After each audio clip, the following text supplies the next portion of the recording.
Welcome to the Hosel Rockets Podcast, the #1 golf podcast for new product launches, interviews with industry experts, golf trends, and more. Here are your hosts, Jen, Ken, and Bill. Hey, I'm Jen. I'm Ken. And I'm Bill. We want to thank you for joining us for this week's Hosel Rockets Podcast. This week, our special guest is Greg Parry from Parry Physical Therapy and Athletic Enhancement. We're going to dive deep into physical health, especially on the golf course, and talk through stretching, nutrition, and more. I brought in Greg this week because I'm having neck pain, and since I'm having neck pain, I'm gonna, thought everyone could do with a little bit of help on physical therapy. Neck pain, he's sitting right next to you, isn't he? I'm her pain in her neck. Your pain somewhere, I just said that. maybe not the neck. Okay. That's not where her pain was, though. I'm not overstating things when I say we're really lucky to have Greg joining us in studio. He's highly regarded as being one of the best physical therapists in the Sacramento area. He is a physical therapist for some of the PGA Tour players. Yep. And so works with a lot of athletes, actually, professional athletes in the area. Yeah. So we're really lucky to have him in studio. For sure. What should we start talking about? Ken? Well, hint. I know Ken? we've got a couple of product introductions that aren't going to land until 2020, but have been released from the manufacturers in the last day or two. So that means you don't have anything to show us. I don't have, for the video of folks watching this, I don't have product to show. We will bring these in studio when they come out, but both of them I'm really excited about. The first is the brand new Bettinardi line for 2020. What's it called? So they have traditionally had a VB series and an SS series, and they alternate years. So in 2020, the BB series is the one that's going to be replaced.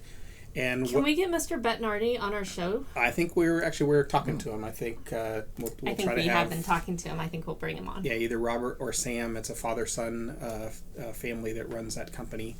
But I have some photos of them that I'll pass around. The new one coming out next year is this really dark smoke color. And what makes Bettinardi putters so cool is that a normal putter that's milled like that, they mill the head and then they mill the hosel and then they stick them together. They stick them together and then solder them together. And Bob Bettinardi, for the longest time, mills the hosel and the head all in one single piece. Which is why they're a little bit more expensive. They are. Because it's a lot more material that's used for each piece. It is. Piece, They right? waste a lot more steel in that process because out of a normal billet of steel, you might get 4, 5, 6 heads. With him, typically, it's just 2 because they build them in a mirror image of one another. And so but it's just better. It doesn't have to be soldered. There's no hand welding. It's literally one common piece of material, and I believe that their putters are like jewelry. They're gorgeous. And I actually have to agree with you. I think Bettinardi makes an absolute stunning putter. I'm hopeful that we schedule Bettinardi to get on the show as soon as the new line is introduced. Those of us who watch us on the Morton Golf Sales YouTube channel will really get an opportunity to see the new line of putters. I'm talking about something we don't even have scheduled yet, but they're just works of art, don't you think? I mean, they're just beautiful. Gorgeous to look at. The feel is fantastic as well. Yeah. So I'm excited. When are these expected? January 20th is going to be the launch date. So awesome. not too far away. And then the other, probably even bigger one, is the brand new Cobra Speed Zone. And those are going to be coming out on the 17th of January. But again, I've got photos of them. What's super cool is that on the face of it, their current model that they have, they've actually... this is interesting, everybody. Yeah, they've actually milled a circle in the middle of it, and what they're trying to do is... Milling is more exact than forging or casting. They can get it in exact science. And so the current wood that they have, the very center of the sweet spot is milled, but the rest is not. On the new one, the whole face, all the way wrapped around the edges, is all milled. So they can actually get it even thinner yet. I'll show Bill But it's not just a circle; it's like a figure 8 on it's top actually of that. it's called infinity milling, and that's what it is. what they're doing is they're actually able to thin the face out even more, all the way to the edges and then around the edges. And again, the thinner you can make that face, the more rebound effect you can, and the more ball speed that you'll get. So it's a fascinating design. It really is. Yeah. Is it only going to be on the Speed Zone? It's only on the Speed Zone woods, yeah. So their FMX Super Light replacement golf club won't have that, but I can try to maybe bring this up to the camera for those watching. You'll see a little bit of that milling marks. I think it's pretty fascinating. We haven't put it on the TrackMan yet for testing, but I have high hopes for it. It has a really high CT. It's going to go really far. With all of these faces being this thin, are these clubs at risk of failing or denting or breaking? I mean, it just seems like everyone's getting thinner and thinner and thinner. I mean, at what point do they become too thin? Well, again, the USGA has a limit to CT, and what they're all doing is in the manufacturing process, trying to manufacture golf clubs so that they are all right up to the limit. It used to be that, the manufacturing tolerances were such that you could have two drivers side by side, and one might be right up to the limit, and one might be 0.2% or a couple percent lower than the limit, and they came off the same manufacturing plant. With the milling and a lot, not just them, but with a lot of the different vendors now, with the manufacturing tolerances that they're doing, like with TaylorMade, with them injecting the screws in the face of their current wood line, what they're doing is just getting the tolerances as close to that limit as they can for every driver that's coming off the... Much more exact than yes. they were once upon a time. There's no doubt about that. Interesting. So, yeah. And this is our Thanksgiving show. So we want to give thanks to our listeners and our viewers for joining us. I don't know where I'm coming from with that, but I'm just going to say it. Okay. One of the greatest things about golf, in my opinion, is that it can be enjoyed throughout a person's life. Unlike other sports, which as we grow older, we kind of become less quick. We get more injured. We get where we just kind of age out of it. I don't know. Okay. I think she's We're getting old and slow. Okay, all right. You get old and you get slow and you get hurt and what you if just we were can't do slow when we were young? I guess we're just getting old then. Okay. I resemble that remark, but anyway. Yeah, all right. Okay. The game of golf has been shown to provide tremendous health benefits, including, I'm leaning into our guest speaker, by the way, so... Okay. So it's been proven to provide tremendous health benefits, including improving one's mental well-being. So it keeps the mind alert.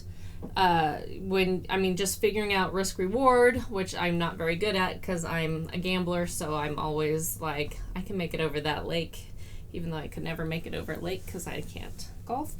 But, trying to figure out the risk-reward of, figuring out a certain shot helps keep your mind sharp, tallying up your scores as you age, that type of stuff is really good.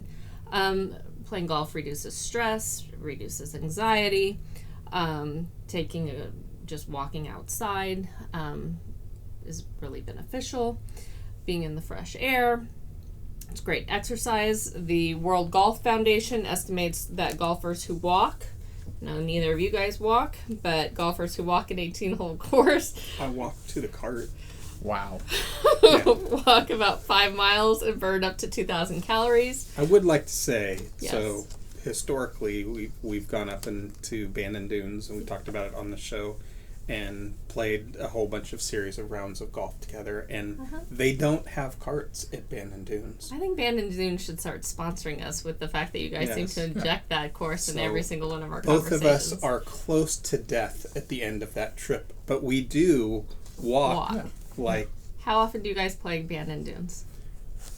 Lately, not lately, but we were once going every 2 or 3 years. Yeah, we probably got kicked off that trip because we were walking slow. Would be my guess. We were having a big trip once a year. Yeah. Okay. But Kenny and I haven't gone for the last few. But we can walk, and we do. And I don't know. She's rattling off all these statistics here and talking about that golf as a stress reliever. Clearly, whoever wrote that hasn't hit a ball into the bushes or the woods or hooked one out of bounds, but I do see there are some benefits for sure. It is a game of a lifetime. There's no question about that. I say that often, and it transcends age. And Kenny and I have a great example of, you can meet some of your closest friends through golf, and it doesn't matter how talented you are or not talented or your age, old or young, because golf is the central point, and it really makes a difference. And you can play with someone that's a teenager all the way until how close we were with our golf coach in his 80s when we were younger, and it just it's a special game and sport for sure. Yeah, it's an opportunity to meet new friends, stay connected with old friends. It's just an opportunity that can stay with you for a lifetime. So I thought it would be really nice to bring in our guest speaker today, just to go through the fitness aspects of golf, what major muscle groups are involved in the sport, and maybe get some tips on how we can improve our endurance and avoid injury on the golf course. So that being said, I want to introduce our guest today, Greg Parry. Greg Parry is a physical therapist, MS, and certified strength and conditioning specialist, and he is the clinical director for Parry Physical Therapy and Athletic Enhancement in Sacramento. Greg has earned degrees from UCLA and Duke University and has completed an extensive postgraduate education in orthopedic rehabilitation, exercise science, and manual therapy. His resume includes experience in orthopedic, sports medicine, and neurological settings, and he has honed his skills on 5 different continents. Basically, he's pretty well traveled. His unique and progressive treatment philosophy is further influenced by his experiences as a former professional athlete, coach, consultant, and educator. Greg is a Titleist Performance Institute certified professional and is fluent in Italian and conversational in Spanish and Danish. So, that's pretty impressive, right? That's an incredible resume and an incredible introduction. Yeah. For someone well-deserving. Exactly. Yes. So with that, we would like to welcome Greg to the show. Greg, thanks for joining us today. Thanks for having me. I'm so excited that you're here. Even though I would love for this whole segment to be just, you working on my neck pain, I don't think that our viewers would necessarily appreciate that You segment. probably need to get a massage from Kenny for something like that. He's terrible at massages. Yeah. Okay. I knew that's why I said People that. are only terrible at massages when they don't like to give them. Right. That's intentional. Exactly. Right. Yeah. So sorry. Sorry. All right, this is turning to a therapy session. The wrong kind. Yeah. All right, let's dive in. All right, do you think it's important to stretch prior to teeing it up on the golf course? Quite the opposite. Really? It's really important to warm up. But when you stretch, you're taking a muscle and you're making it a little bit longer, and you're effectively making it for about an hour weaker. So the body doesn't produce power from that specific muscle that you just stretched the way it would normally. If it's warmed up, really important. If it's stretched, not so important. What's the difference of warming up and stretching? So warming up is just getting moving. You can warm up your legs by going on a walk, going on a jog, doing little squats, that kind of thing. But to stretch, you would do, say, a hamstring stretch where you bend over and touch your toes, or a quad stretch where you bend your foot behind you. So those are stretching out the muscles, and the muscles are all made up of like a bunch of little fibers, have these little hooks, and if the hooks get stretched, some of them come apart and they can't kind of pull on each other and create power. On a long-term basis, you lose a little bit of strength like down the line if you're really overstretching something, but there's certainly a short-term basis as well. That said, it's incredibly important to warm up. They did a really cool study of PGA pros where they had some of them not warm up, hit 10 balls, some of them warm up with just kind of basically getting your body moving, and then another group of them do band exercises. And there was about a 5-yard difference in driver distance for those that warmed up and didn't over the course of those 10 balls on average. First one's probably bigger. Wow. Yeah. That explains so much of why I've played poor golf my whole life. It's because I stretch beforehand. Really? I'm sure that's it. Doesn't affect your putting at all. No, we just haven't got there yet. I'm Okay. sure you're going to say that too. So No. yes. Wow, that's actually interesting. That's completely opposite of where I thought we were going with Yeah. this. So when you have stretched, you mean you've bent over and touched your knees? Okay. Gotcha. It's but all about levels of stretching. Yeah, Really. yeah, Yeah. it meets every individual's body. Yes. If I can go kind of nerdy for 1 second, though. Please go full nerd on us. Okay. Yeah, we talk about Star Wars all the time on this show. So, Do you really? Yeah. Awesome. So there's a difference between stretching a muscle and what we call mobilizing a body part. So, for example, your hamstring, you bend over and touch your, try and touch your toes, and you stretch your hamstring. But you'd also potentially be bending your low back forward, right? And so if you're moving bones, generally we don't refer to that as stretching. And so for a golfer, where that's applicable is that someone who's like trying to turn, you're not stretching a specific muscle. You're trying to turn your spine, and moving the bones one on top of another is a different deal. That you can consider warming up some. And so, but stretching, doing hamstrings and stretching your chest and so forth, that's the stuff that we tell people not to do. So you do physical therapy for, major athletes. Our mutual friend Kevin Sutherland has played the tour forever. I know he comes in and sees you. What would be your advice on kind of his pre-round routine based on this information you're giving us? Yeah, it has changed a lot over time, just because the PGA guys now have a trailer, and both the PGA Tour, LPGA Tour, and Champions Tour is full of people pre-golf. And so the suspicion used to be that you didn't want to kind of do any exercise and get worn out and so forth.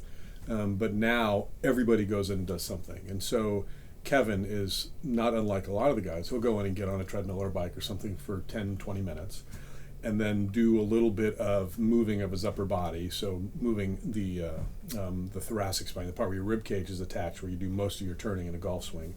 He'll do some of that, and you might do some light strengthening exercises, and then go out and to the course and do his golf warm-up. And that might be 30 minutes, it might be 45 minutes, but it's really common now. That's interesting. What recommendations would you give our listeners on how to avoid excess strain on their muscles and joints during the game, so that you don't get injured out there? Yeah, the first thing. I mean, if you're warm, that's the first thing. Okay. Just from kind of a physical standpoint. The second part of it would be better. Frankly, if you take just the same individual and you get their swing just a little bit more efficient, they're going to be less likely to hurt themselves. There's lots of data on how much, say, a PGA Tour professional uses musculature during a golf swing. If you put almost any given muscle that you use in a golf swing on a graft, and when the graft goes up high, they're really using the muscle, and when it stays down low, they're not. The PGA person, the graph goes it goes up and down pretty quickly, and there's no kind of excess muscle use. For an amateur, the muscle use is all over the place. They use a lot more muscle, and they use it sporadically. And so the more that you get proficient with a golf swing, the better off you are. The less likely you're going to hurt muscles, the less likely you're going to hurt joints. So that's number two. So get warmed up, get as good a golf swing for your body as you can, and then make sure that you're addressing whatever kind of physical thing might be going on with you. That's certainly the third thing. I would imagine the amount of shots that you're putting the body through has some level of impact too. Whether, if you're making 72 shots and over the course of a round, that's some impact. If you're shooting 130, that's just a whole lot more effort that the body's going through. Absolutely. And as you guys probably know, the guy who's shooting 130 is taking a whole lot more practice swings. Yeah. So his 130 is... There's a level of efficiency. Right. Yeah. Right. Kevin, in fact, doesn't take a practice swing. Wow. Grabs a club, walks up, looks his target, hits it. Maybe that's been my issue all Yeah, this that time, must be is it. too many practice swings. Yeah. That Okay. and hitting the ground 6 inches behind the ball. We're going to come up with a solution at some point, guys. Sorry. Yes, thank you. We haven't talked about my putting woes yet, though. So I was talking about 6 inches behind the ball. Oh, you're okay. How can golfers work to increase their flexibility and coordination?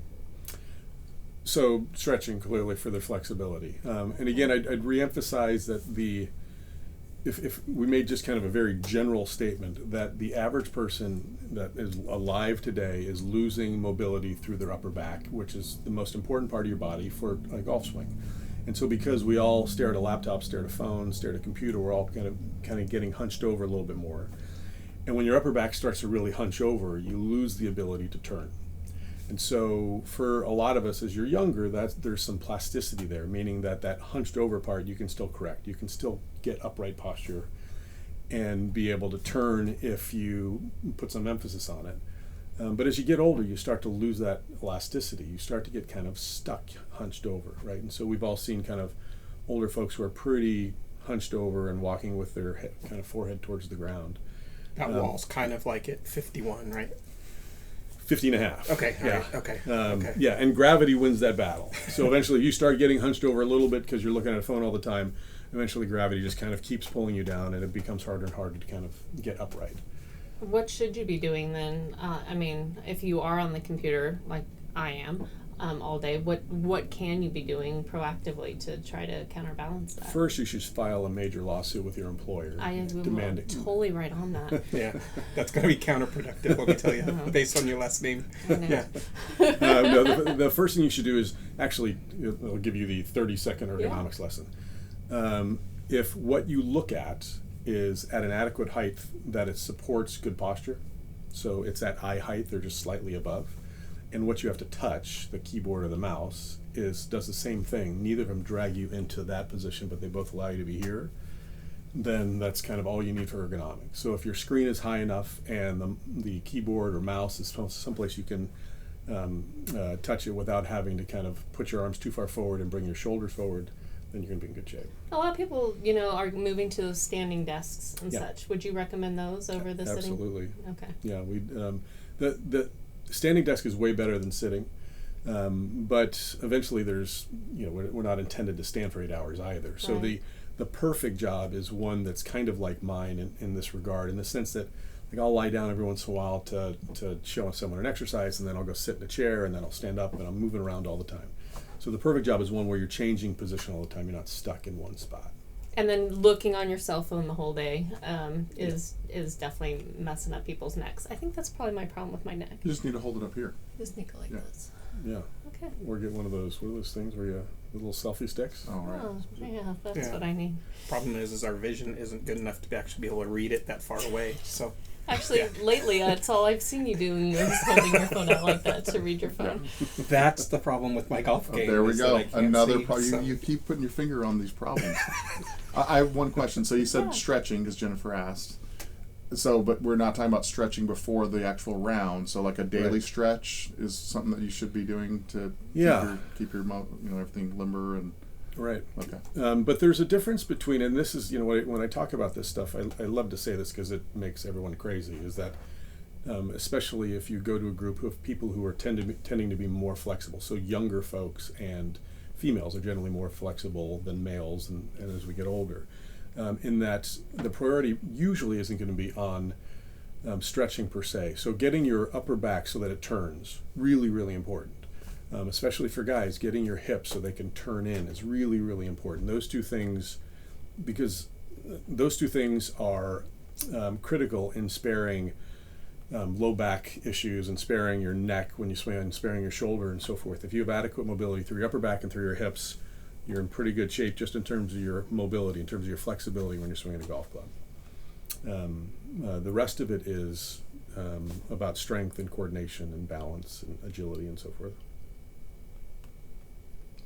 Good. Answer my question. All right.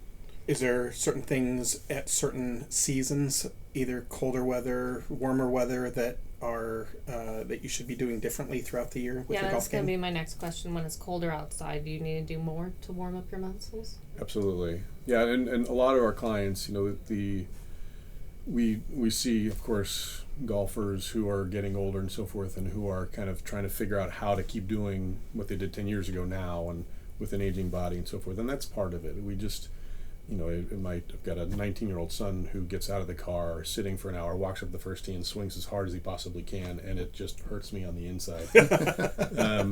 For most of us, and not him. It doesn't hurt. Yeah, he's fine. Exactly. It hurts us just getting out of the car. Exactly. Right. I mean, exactly. You mentioned that. Okay. Anyway, sorry. So if you in an ideal world, you get to your golf course a half an hour beforehand, and you go for a walk, and you putt a little bit, and the last thing you do is go to the range to warm up, so that you stay warmed up when you get to the first tee. But aside from all of those things, we're advising people on these little patches that you can wear. They're called Thermacare, that you can stick on your low back. That's like a 12-hour heating pad, or on your neck, or on your shoulder, and so forth. Just so you stay warmed up the entire time. Or the good kind of thermal type clothing helps a ton. Being cold in the round of golf, it seems like a bad thing then, because that's going to help shrink those muscles, I would guess. Absolutely, and maybe more important, Ken, is that right now my personal belief is that, like, just from having done the physical therapy for a while, it seems like we all have, at some age, 35, 45, 50 or something, you start to get some wear and tear in your joints. Everybody has it. And a lot of folks who have that kind of stuff will go through their life and never know that they have some wear and tear. They got a little bit of degeneration in their hip or their knee or their shoulder or their back. And until they do something to provoke that one body part, they may live their entire life and not know that their body's wearing out. It's just how we age. And you can provoke that joint way easier when it's cold. Your body the joint is essentially lubricated because you're warm, it's warm, you're less likely to find like the grumbly shoulder that you might otherwise find on a cold day. Probably similar to an engine in a car where it just has to get warm and yeah. So what are the common injuries you see in your practice that come in for golfers specifically? Yeah, so low back's like everyone has a low back pain.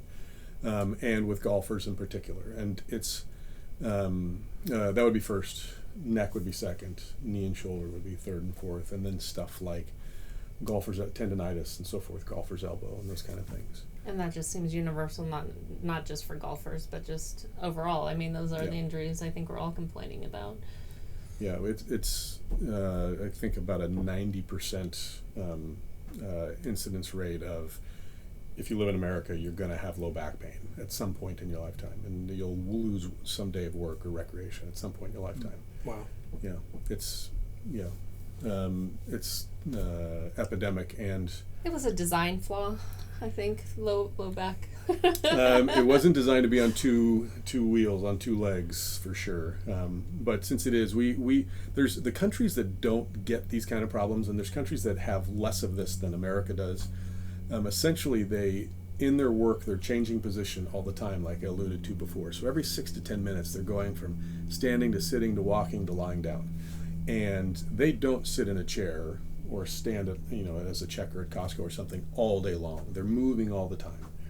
And so we are either going to figure out how not to kind of be in one spot all the time, or you figure out how to address the rest of it, how to kind of get yourself so that it can sustain that prolonged one spot. Yeah, it's interesting you brought that up. I was just about a week ago reading a story about a assembly line and how it used to be that you would go and you would screw on the same part over and over, day after day, 8 hours a day, and now every 30 to 45 minutes they're rotating to different places, and they find the efficiency and the health of their employees is dramatically better because they're doing different motions and are in different positions and all that kind of stuff. So somebody listened to your advice.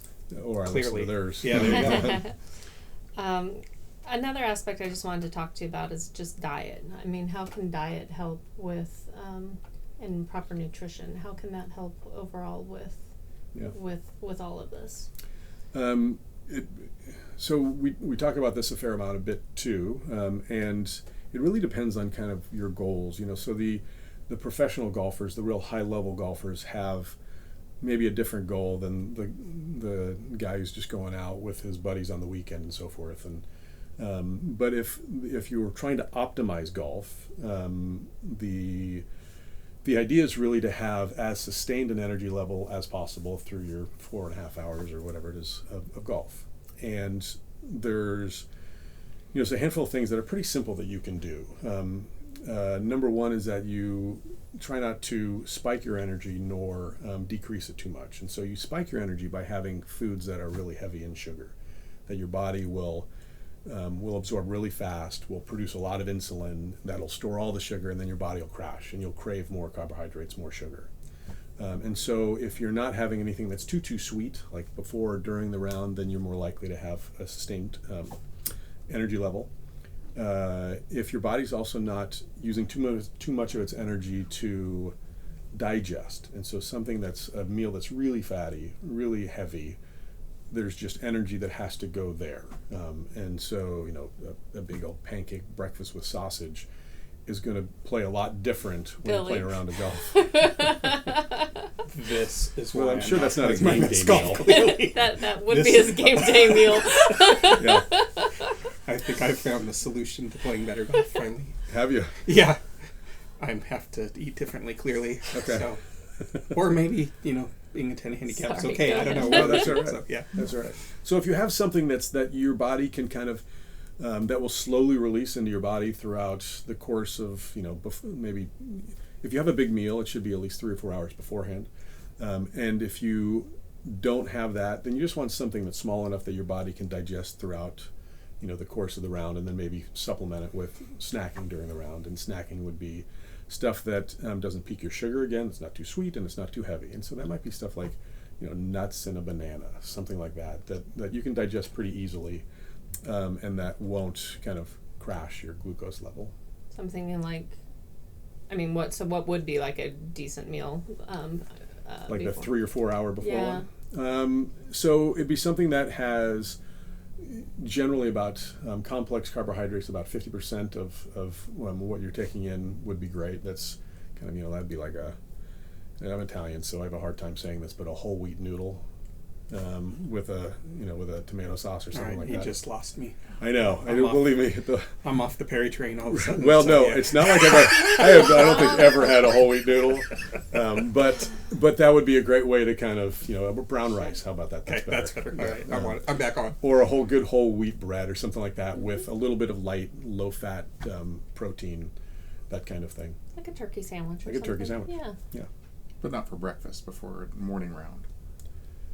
Yeah, so it depends on, like, if you're going an early morning round, you're probably not getting up 4 hours beforehand to have a meal. Right. And so having something light, having oatmeal with some bananas and nuts and that kind of stuff would be great. And then, It's doable. yeah. Or you get up at 2 a.m. and have pancakes and sausage. If that is part of the routine, then absolutely. Pancakes and sausage is not, but he's just suggesting that you eat beforehand. As long Or as it's 4 hours before. Or negotiate more strokes. That's the other alternative to this. Certainly. Oh, goodness Yeah, so- gracious. The other thing to mention along these lines, since we're from Sacramento, Yeah. is that water. Is that you lose about, it depends on how hot it is, but you can lose a couple percentage of your hydration during a round of golf with sweating and so forth. And if you don't supplement that, when you get to about 3%, 4% of your body weight in water, you really have like severe changes in your ability to focus and so forth. So if you're having water, and beer is not water, by the way, so water. Yeah, beer is very dehydrating. Yeah. I think I'm always dehydrated. That's why I lose my focus so easily. I'm sure that's it. Yeah. Do you have any other recommendations for our listeners and viewers today? Not really. I think more along the same lines would just be that for us, the hardest thing, as a physical therapist is that, and one that sees a lot of golfers, is you see someone who's worked their whole life, they're retiring, they're going to go out and play, and they get new clubs, and all of a sudden they go from playing once a week to 3 times a week, and their body doesn't take it. And it's just really hard because this is what they wanted to do. They live near the golf course, they're going to go out all the time and so forth, and they break down someplace. And there is the good news about how your body works with a golf swing is it's pretty mechanical. If you put in the time to figure out where your deficits are, where you might break down when you're swinging a golf club, if you got a bad neck or a bad hip or a bad back and so forth, and do something to address it and make a plan, you're just you're able to have more golf swings in your lifetime, which is the goal of a lot of our folks. And so, when you see someone who feels a little bit helpless about that, you just want to kind of... Okay, so that is going to bring me to a follow-up question. When's the point where you're like, oh, I'm sore, or I hurt, or this doesn't feel right? I'm just going to take a couple Tylenol or an Advil, versus, yeah, this has been hurting for X amount of time. I need to go see somebody about this. Or, where's that point? Because I know you and I, sitting on this couch, probably go, yeah, it's been a couple years. Maybe we should get this addressed, which is true. Versus... That's too short of a window of time. Versus, a lot of other people out there who are like, this is bothering me, I will go get it checked out right away. Which is probably a little bit closer to when you should have something addressed. So what's your recommendation on that? So... it really depends on the individual and what exactly we're talking about. There's some things that, as that all of our patients who are up there a little bit in age, and when you get to 50s like I am, 60s, 70s, and 80s, it's not uncommon to have folks that just have kind of grumbly stuff. They've got a knee that's kind of always bugged them, and from our perspective, there's nothing hurts for no reason. There's a reason for it to hurt, and sometimes it's not addressable, but a lot of times it is. And generally, if it is, and this is sometimes hard for the person to kind of identify for themselves, but when we look at something where we're asking that same question: is this addressable, and at what time frame and what cost? Meaning that for the average person who comes in to do physical therapy, and the average golfer, they may or may not want to spend any time addressing, they may want to not spend any time addressing their specific thing with something like exercise. They just hate it. And they'd rather be on a golf course putting for as long as they can. And then when they can't, then they're not going to do the exercise. That's really kind of common. And so one of the conversations we have with everybody that comes in with any kind of malady is that how important is this for you? And we try and lay out what the cost might be eventually of letting something go. So someone, for example, who has like a tendonitis in their elbow, that you can wear a brace for it, you can take anti-inflammatories like ibuprofen or a pain reliever like Tylenol, or get it warm and so forth. Eventually it may get severe enough that they have to stop playing golf. And if it's a little tiny thing initially that seems to resolve when they're not playing golf, and it comes back the next time and so forth, it may not be a big thing, but eventually, if it snowballs a little bit, then it becomes something that is a problem for them and for their life. It's more likely to happen with someone with a low back thing, a neck thing. If you have a low back problem, if your back hurts every time you play golf, and then you kind of get over it and you're 40, that's fixable. But when you come into a physical therapist's office when you're 60, now it's a lot harder. Now the deficits are big enough that they're harder to change.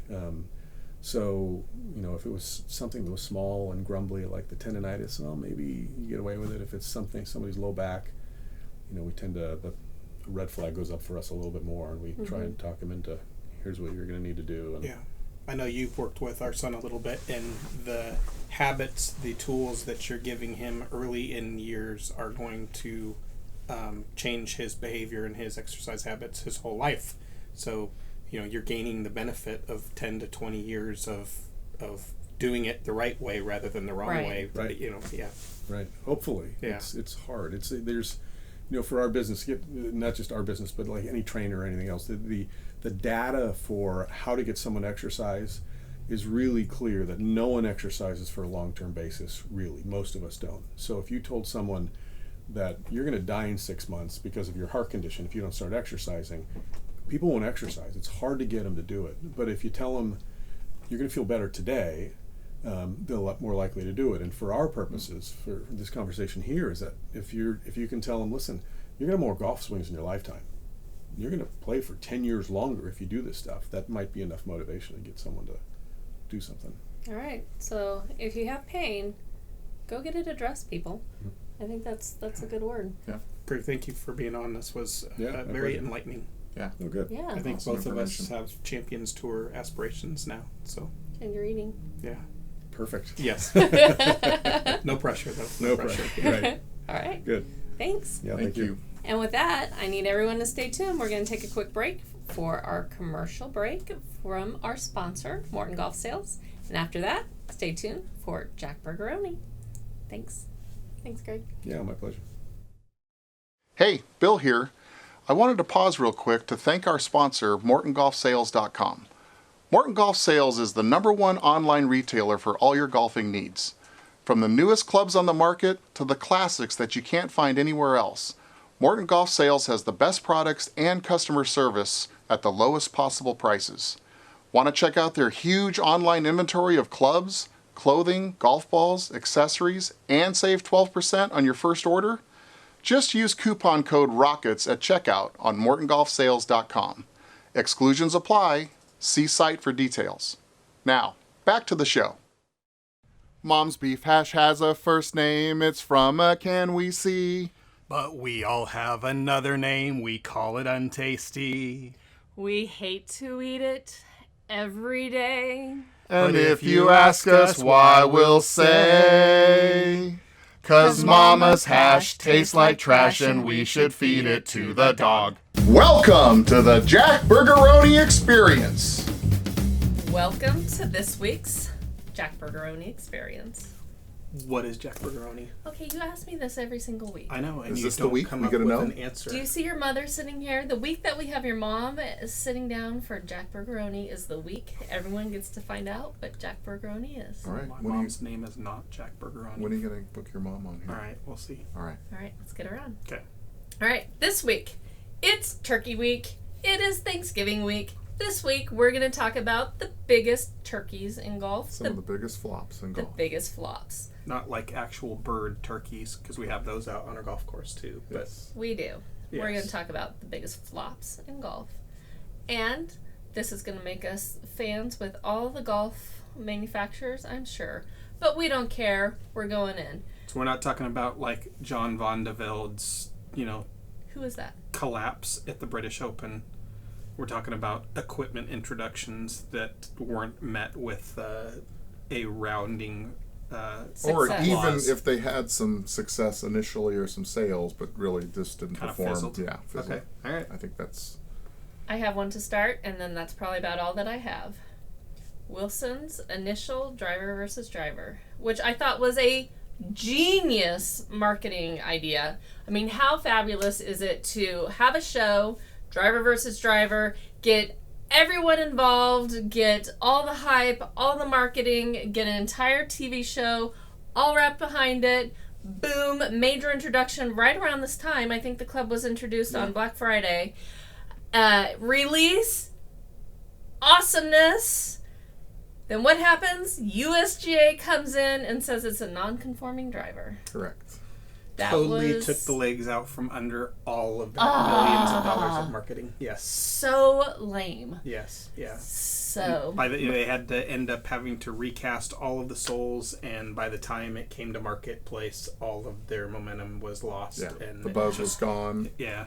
And besides the fact that it didn't meet the USGA specifications, it didn't have the greatest sound and feel, if you want to call it that. A lot of Yeah. times golfers equate feel to sound. And people would come back from trying it and just, whether they were going to make it conforming or not, didn't want to have anything Yeah. to do with it. Yep. So, Yep. I think the science was sound. It just got sabotaged right out of the gate. Yes. So, since we're talking about drivers, I think Nike's SQ driver, they're the first, widely produced square driver. Talk about sound on that there one. you go. Oh my gosh, it sounded like a tin can every time you aluminum hit it. baseball bat Yeah. at whatever decibel level. Yeah. Yeah, I mean, I had to, you have to give it to Nike. They were really trying to come up with some distinctively different products to kind of differentiate themselves in the marketplace. But man, that was a big misstep. Yeah. I think you guys, so you're 2 for 2 on this, in that sound is really important on what you introduce to market, and golfers like how something sounds. One of our bestsellers still, this isn't a flop, one of our bestsellers still is Ping's original 1A putter, because it sounds so pure, correct? It sounds distinctively different. Yep. Yeah. Yep. All right, let's keep going. What's another flop?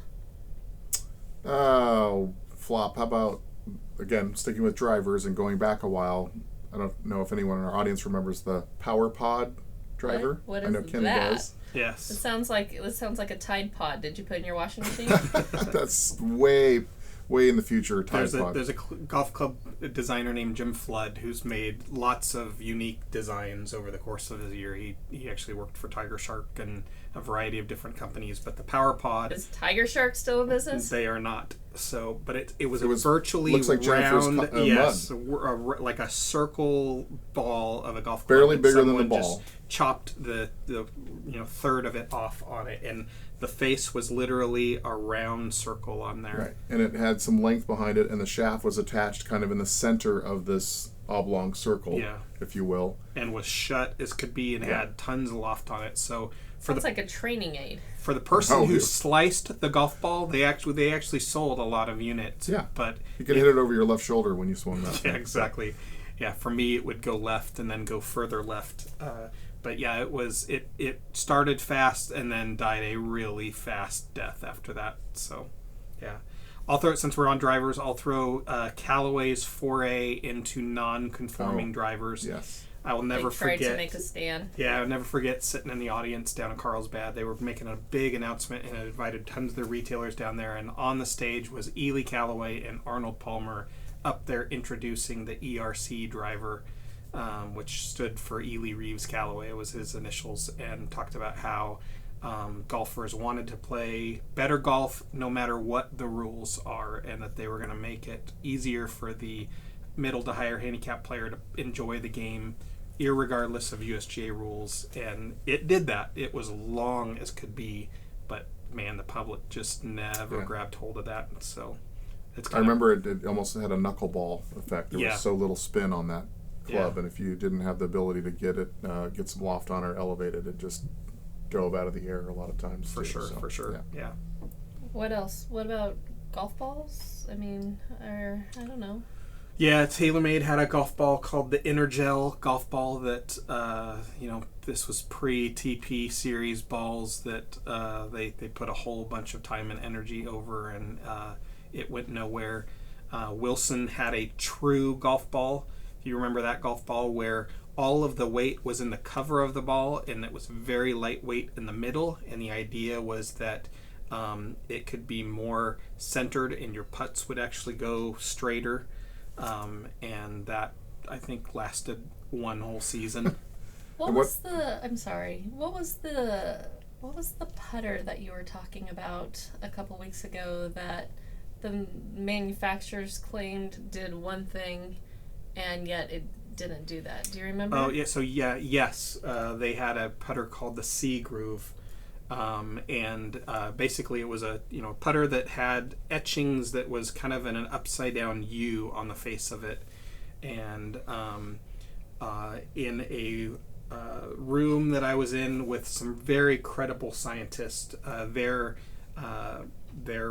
proposal was that this C Groove imparted more overspin on the ball and would skid less when you made the putt. And all of the scientists, and these are like genuine rocket scientists who are, like the head of engineering at Quebec University and places like that, all said that their claim did the exact opposite. And so, yeah. Although yes, putters did very well for a long time. For a long time. Quite a few. So. Yeah. But I think Dave Pelz's 3-ball putter that he came out with, we sold lots of them, but then the USGA made it illegal, and it just died a slow death as well too. The Odyssey's 2-ball putter is kind of the new modification and evolution of that. Yeah, for sure. So is that a flop?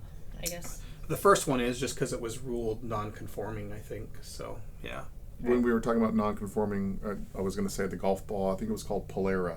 Yes. And it had less dimples or no dimples on the seam, because that was going to make the ball go dead straight.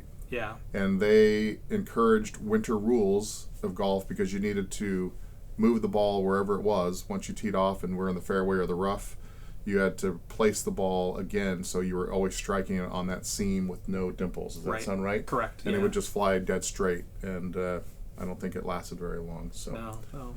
Yeah, it's come back in a couple evolutions, but certainly never got a hold. I think, our game is so traditional, and we've got such strong ties to the gentleman's game and rules, and I think anything that's ever come out that has been non-conforming to either the USGA or the RNA rules just has a tough go of it. Definitely can. Yeah. I'd probably throw nearly every single infomercial golf club that's ever been introduced in this whole bucket of conversations too. All of them? All of them. Wow. There's been some doozies. Probably lots of them have been purchased, but they eventually don't last, or there's something, the new product comes on the horizon. Yeah. I mean, the reality is that, they've Callaway's a good example. I mean, they're spending $30 to $40 million on R&D every year. They're going to make a product that's really good compared to some little fly-by-night company that might have a cute idea. That's guaranteeing you to improve whatever it is that your wedge game or your driving game or what have you. Yeah, for sure. All right, Jennifer, what else do you have for us? That's all I have. Oh, okay. Yeah. Yeah. 1 irons, 2 irons, probably belong in this conversation. Well, now, but not in the day. Not in the day. Those were, you had to have those clubs in your golf bag. I mean, but not in the traditional sense. Yeah. Driving iron now with more mass and more weight down there. For sure. Yeah. Okay, that's it. Those are your flops. I think those are our turkeys. What are we missing, people? Leave us a note. Leave us a message. Come onto our Morton Golf Sales YouTube channel. Tell us what your biggest flops in golf are. I'm sure we're missing some because we didn't super prepare for this. I've lost my notes. I don't know what I did with those.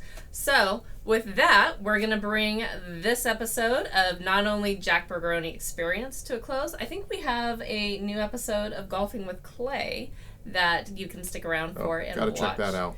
Yeah, so if you are just listening to us on podcast, you're going to miss that. So, and if you're watching us on YouTube, that's going to be a real treat.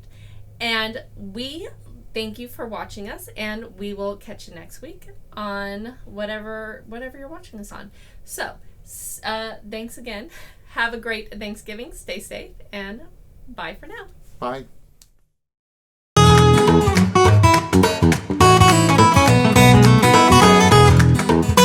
With the holiday season upon us, there's no better time to stay in tip-top shape. And one of the best ways to stay on track while still eating all the pumpkin pie, turkey, and cookies that your heart could desire is by playing golf. Believe it or not, a single round of golf can burn up to 1,000 calories.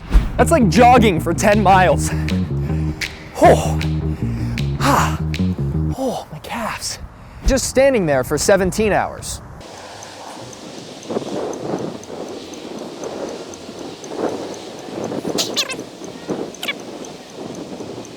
It sucks. Or dancing for 5 hours.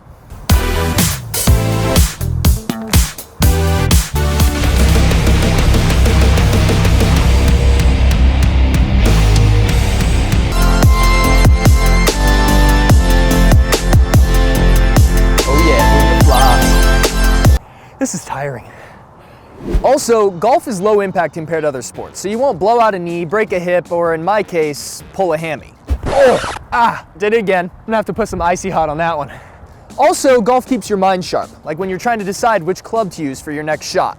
Lastly, it's good for your overall well-being by reducing stress and anxiety. It's kind of like meditating in a beautiful meadow and taking out your anger on a punching bag all in one. So if you're one to stay healthy this holiday season, make sure you get out to the golf course. Happy holidays.